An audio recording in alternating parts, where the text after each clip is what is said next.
시작하려고 합니다. 제가 왜 서두에 역사 이야기로 시작하려고 합니다라고 말씀을 드리는 이유를 이미 짐작하시는 분도 있겠고, 사실은 설교 시간이니까 그런 얘기하고 싶지는 않지만 올바른 역사 교육이 아니라 제대로 된 역사 교육이 한국에서 이루어지길 소망하는 마음으로 오늘 말씀의 시작은 역사 이야기로 시작을 하려고 합니다. 의도 안 되어진 게 아니라 의도 되어진 겁니다. 여러분, 근대 조각의 아버지 누군지 아세요? 근대 조각의 아버지 로댕이라고 하는 사람입니다. 오댕이 아니라 로댕입니다. 묻지도 않으시죠. 로댕이라고 하는 사람이 근대 조각의 아버지입니다. 여러분 잘 아시는데도 로댕이라고 하는 사람은 생각하는 사람이라고 하는 조각을 해서 우리한테 잘 알려진 사람이죠. 근데 생각하는 사람 말고도 갈래의 시민이라고 하는 조각이 그 작품으로 유명하답니다. 갈래의 시민이라고 하는 그 조각 작품은 역사적인 배경이 있습니다. 14세기에 유럽은 전쟁을 겪었습니다. 14세기에 무려 116년 동안을 전쟁했습니다. 영국하고 프랑스가. 그래서 우리 이 전쟁을 100년 전쟁이라고 이야기합니다. 여기 넓은 의미에서 역사학자님께서 계셔서 함부로 말씀 못 드리겠지만 어떤 의미에서 이 100년 전쟁은 유럽의 모든 걸 바꾸는 전쟁이다라고 이야기할 정도로 꽤 오랫동안 영국과 프랑스가 싸운 전쟁이죠. 영국의 에드워드 3세가 프랑스, 그러니까 영국에서 가장 가까운 거리에 있는 프랑스의 갈레라고 하는 항구 도시를 포위하고 공격을 시작을 했습니다. 사실 갈레의 시민들은 프랑스군의 도움을 전혀 받지 못했습니다. 그래서 갈레의 시민들은 시민군을 만들어서 영국의 포위와 그리고 영국이 공격해오는 것을 무려 11개월 동안 막아냈습니다. 1년 가까이. 전쟁이 너무 길어지고 그리고 또 프랑스군의 도움을 받지 못한 갈레의 시민들은 드디어 식량이 떨어지고 모든 게 다 떨어져 버려서 항복하기로 결정을 합니다. 갈레의 시민들은 항복을 하기 원해요. 근데 11개월 동안 이 갈레라고 하는 항구 도시를 점령하기 위해 모든 걸 다 쏟아부었던 에드워드 3세 영국의 왕은 항복을 받아들이지 못하겠다라고 이야기합니다. 다 죽여버리겠다. 갈레의 시민들이 참 끈질기게 항복을 요구를 했고요. 그리고 에드워드 3세의 측근이 갈레라고 하는 도시의 항복을 받아달라고 옆에서 하도 얘기를 해서 에드워드 3세가 항복을 받아들이기로 합니다. 근데 조건을 걸었어요. 아주 까다로운 조건. 그 까다로운 조건이 뭐였냐 하면 갈레의 시민 중에 6명을 뽑아와라. 내가 너희 갈레 시민 전체 대신 그 6명만을 처형하고 끝내겠다. 갈레 시민들이 1년 동안을 같이 싸움을 해온 자신의 동료들 중에 6명을 뽑아야만 됐습니다. 누가 나서겠어요?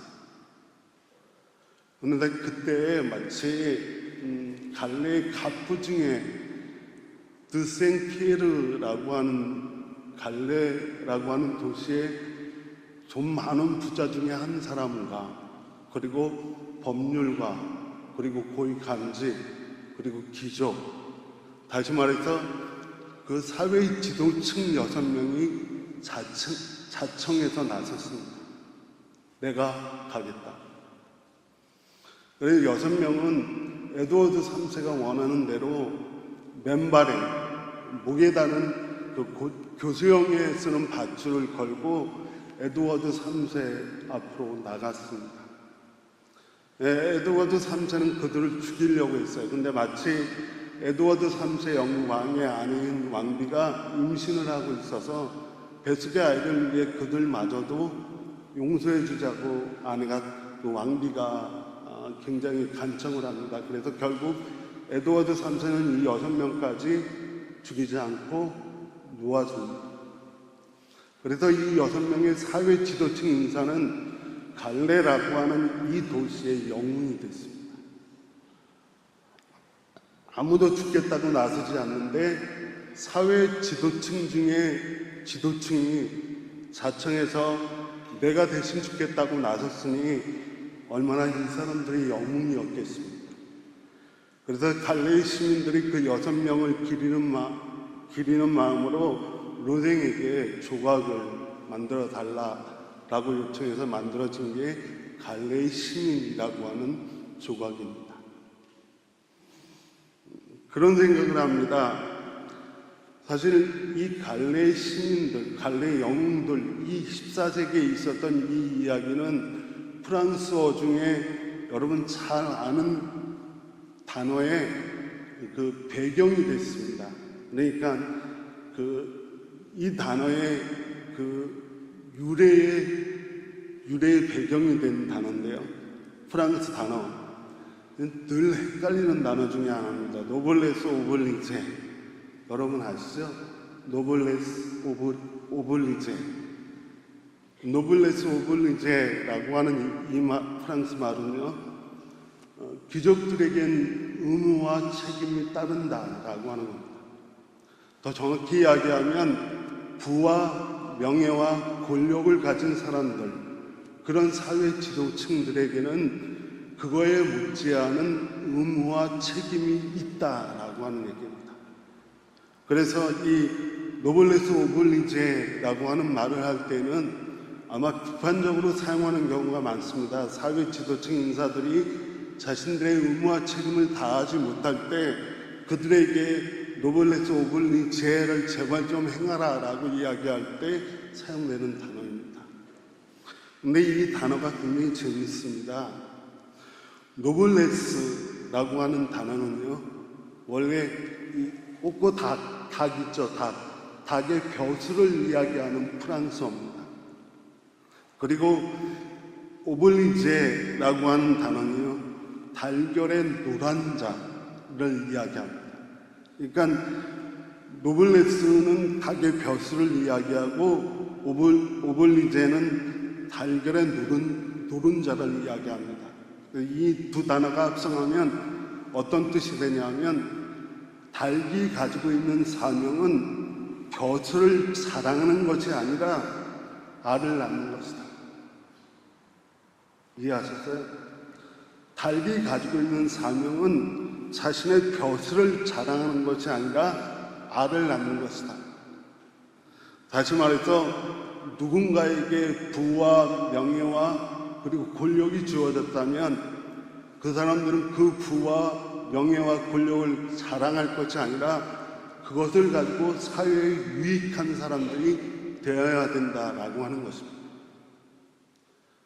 그런데 사실 그리스도인에게도 이것이 있습니다. 그리스도인에게도 노블레스 오블리제가 있습니다.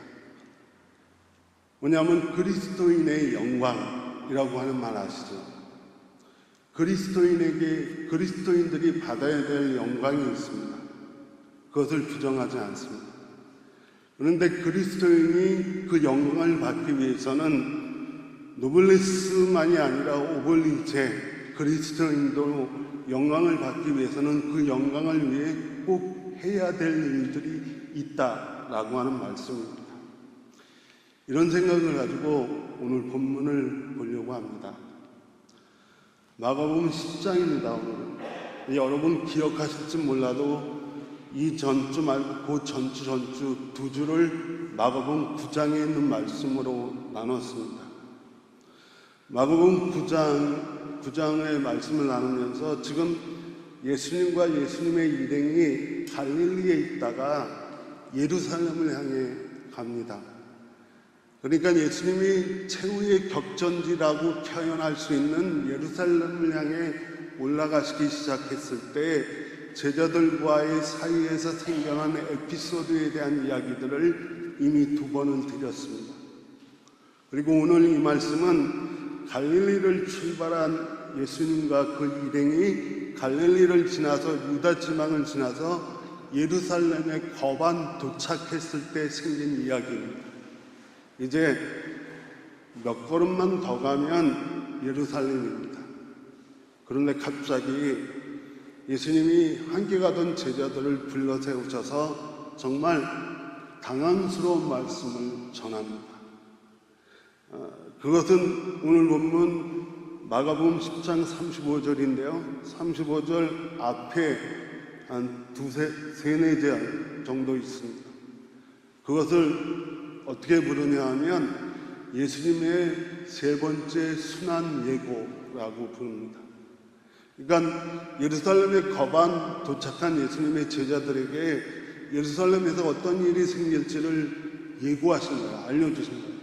어떤 일이 생길 거냐 하면 내가 예루살렘 가면 나는 너희들 중에 누구 한 사람에게 의해서 넘겨질 것이고 투옥될 것이고 그리고 거기서 재판을 받게 될 것이고 거기서 내가 침뱉음을 당하고 모욕을 당하고 죽게 될 것이다.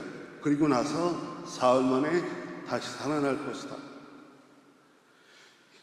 예수님은 거반 예루살렘에 도착해서 제자들에게 갑자기 놀라운 말씀은 3번째. 이건 이미 안 드린 말씀이 안 한 말이 아니라 예수님 와서 3번씩이나 이야기하는 거예요. 제자들에게 내가 앞으로 고난 받으러 예루살렘에 간다. 그렇지만 그 고난은 끝이 아니라 시작일 것이다 라고 하는 말씀을 제자들에게 한 겁니다. 그런데 그 분위기 속에서 또 이 사람들이 사고를 칩니다. 그런 분위기 속에서 지난번에 마가복음 9장 말씀 나눌 때 세베대의 2 아들이 제자죠. 누구입니까? 야고보와 요한. 오늘 본문 말씀의 거의 주역입니다. 세베대의 2 아들인 야고보와 요한이 또 분위기 파악 못하고 사고를 칩니다. 솔직히 말하면 사고는 아니에요. 야고보와 요한이 예수님에게 요청합니다. 예수님, 선생님, 조건을 달아요. 조건이 뭐냐 하면 선생님이 영광을 받을 때, 선생님이 영광을 받으실 때 그때 우리 중에 한 사람은 선생님 오른쪽, 우리 중에 한 사람은 선생님이 왼쪽에 있게 해주십시오 라고 이야기합니다. 이 얘기는 다른 것이 아니라 야고보와 요한이 예수님께 뭘 원하는 겁니까? 노블레스를 원하는 거예요. 영광을 원하는 겁니다. 다시 말해서 닭의 벼슬을 원하는 거예요. 그리스도인의 영광, 예수님이 영광을 받으실 때 그 영광을 예수님과 함께 우리가 같이 누리게 해주십시오 라고 하는 얘기예요. 예수님의 반응은 어땠냐 하면 오늘 본문 말씀을 자세히 보면 저는 굉장히 놀라운 걸 발견했어요. 보통 때 같으면 예수님이 무슨 영광 너희에게 있는 건 고난뿐이야 라고 말씀하셨을 것 같은데 여러분 본문을 자세히 보십시오. 예수님은 그렇게 말씀하시지 않았어요. 예수님은 부정하지 않으셨습니다. 그리스도인이 받는 영광에 대해서 불가능하다라고 말씀하시지 않았습니다. 예수님은 그리스도인이 받을 영광에 대해서 긍정하셨습니다. 할 수 있다. 이건 제자들의 입에서 나온 얘기이긴 하지만 예수님이 그들의 입에서 그 말을 유도해내셨어요. 그리스도의 영광은, 그리스도인의 영광은 분명히 있습니다. 그런데 제자들이 야고보와 요한이 처음 예수님에게 이 그리스도인의 영광을 요청할 때 조건을 붙였잖아요. 선생님께서 영광을 받으실 때, 지금 말고 선생님께서 영광을 받으실 때 우리도 그 영광을 함께 누리게 해주십시오 라고 하는 조건을 달았는데요. 예수님도 그들에게 대답해 주면서 조건을 답니다. 그래, 그건 내가 할 일은 아니지만 이미 정해진 사람들에게 그리스도인의 영광이 주어지겠지만 조건이 있다. 그 조건이 뭐죠? 오늘 본문을 읽어보면 그 조건은 너희가 내가 마시는 잔을 마실 수 있느냐? 너희가 내가 받을 세례를 받을 수 있느냐? 너희가 내가 마실 잔을 함께 마시면, 내가 받을 세례를 함께 받으면 너희는 너희가 요청하는 그리스도인의 영광을 받게 될 것이다 라고 이야기합니다. 여러분, 그리스도인 예수께서 받으실 잔, 그게 뭔지 여러분은 이미 이해하고 계시죠? 성경의 많은 부분들은 그리스도께서 받을 잔은 고난이다 라고 이야기하고 있습니다. 그런데 사실 문제는 세례라고 하는 말이에요. 저도 이게 걸렸는데 주석을 여러 개 찾다 보니까 답이 나오더라고요. 여기서는 우리가 받는 성례로서의 세례가 아니라 세례를 받다라고 하는 단어가 가지고 있는 뜻입니다. 세례를 받다라고 하는 단어가 가지고 있는 뜻은 넘치다라고 하는 뜻을 가지고 있습니다. 그러니까 내가 받을 잔과 내가 받을 세례를 너희가 함께 할 수 있느냐라고 묻는 이 조건은, 다시 말해서 내가 앞으로 받을 넘치도록 넘치는 고난, 많은 고난을 내가 받게 될 텐데 그 고난을 함께 하면 너희도 함께 영광을 받을 수 있다 라고 말씀하신 거예요. 그리고 본문을 읽어보면 예수님이 원하시는 이 조건, 이 그리스도인의 영광을 받기 위해 그리스도인이 행해야 될 세 가지를 말씀하십니다. 첫 번째로는 그리스도인의 영광을 함께 받기 위해서는 그리스도인은 세속적인 영광을 포기할 각오를 가져야 됩니다. 세속적인 영광을 포기할 각오를 가져야 됩니다. 다시 말해서 다른 영광이 있다라고 합니다. 그 다른 영광은 뭐냐 하면, 예수님이 제자들을, 오늘 본문을 보면 다시 제자들을 불러서 이야기하길, 세상의 세도를 가진 사람들은 너희들은 억눌고 세도를 부린다. 억눌리고 세도를 부린다. 보통의 세속적인 영광은요, 부와 명예와 권력이 주어지면 억눌리고, 그리고 자기 안에 들여오려고 하고, 자기가 지배하려고 하고, 다스리려고 합니다. 갑이 되려고 하죠. 그런데 세속적인 영광을 포기하고 또 다른 영역의 영광을 추구해야 된다라고 하는 말은 바로 오늘 본문에 있는 대로 세도를 부리는 자처럼 잘난 체하고 누구를 억누르고 다스리려고 하지 말고 종의 모습이다.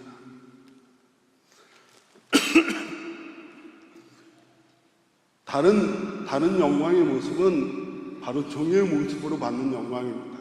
긴 말씀으로 설명드리지 않겠습니다. 여러분 너무나 잘 알고 있는 이야기라.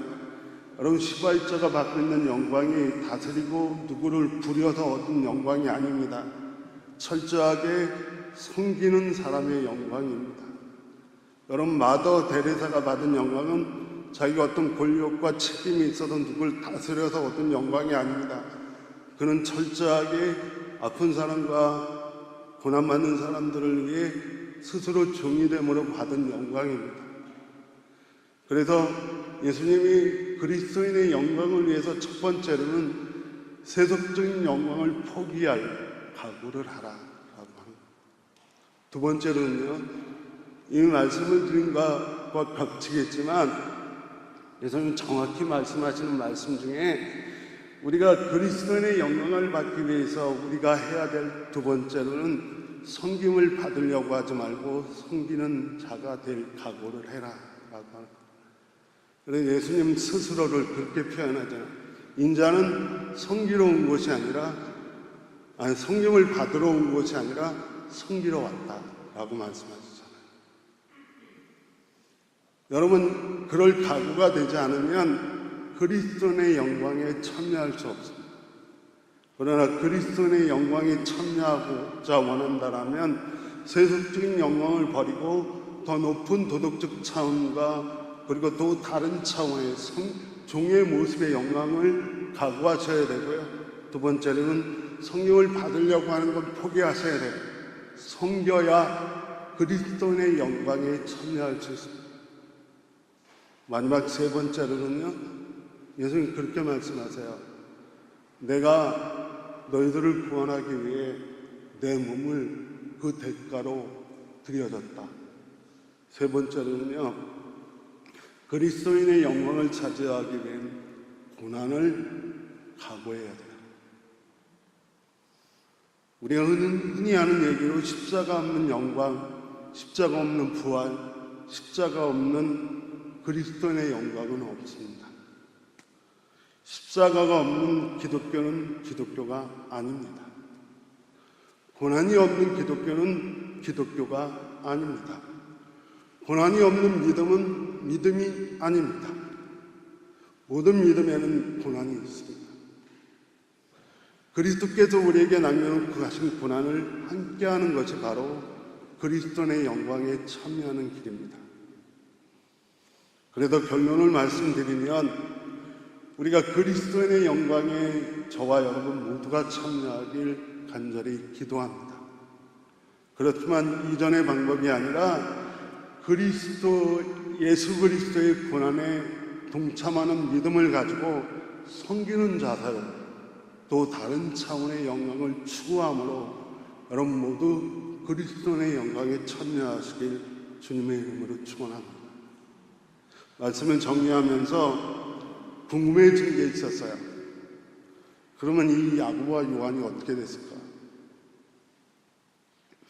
야고보와 요한은 예수님의 이 말씀의 변화를 받았다라고 생각을 해요.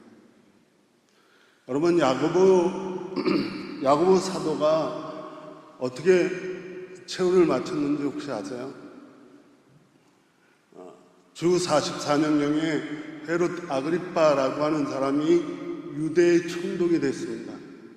유대를 다스리는 사람이 헤롯 아그리빠라고 하는 사람이 됐다는 얘기예요. 이 사람은 유대를 다스리기 위해 가장 먼저 유대인들에게 환심을 샀어야 됐어요. 유대인들의 마음을 얻었어야 됐어요. 근데 당시에 유대인들이 마음 상해하는 것, 정말 마음 상해하는 것 하나가 있었는데 그게 바로 초대 기독교예요. 그래서 이 헤롯 아그리빠가 그러면 기독교를 박해하면 되겠다라고 생각해서 헤롯이 기독교를 박해합니다. 그리고 처음으로 생겨난 기독교를 무너뜨리려고 해요.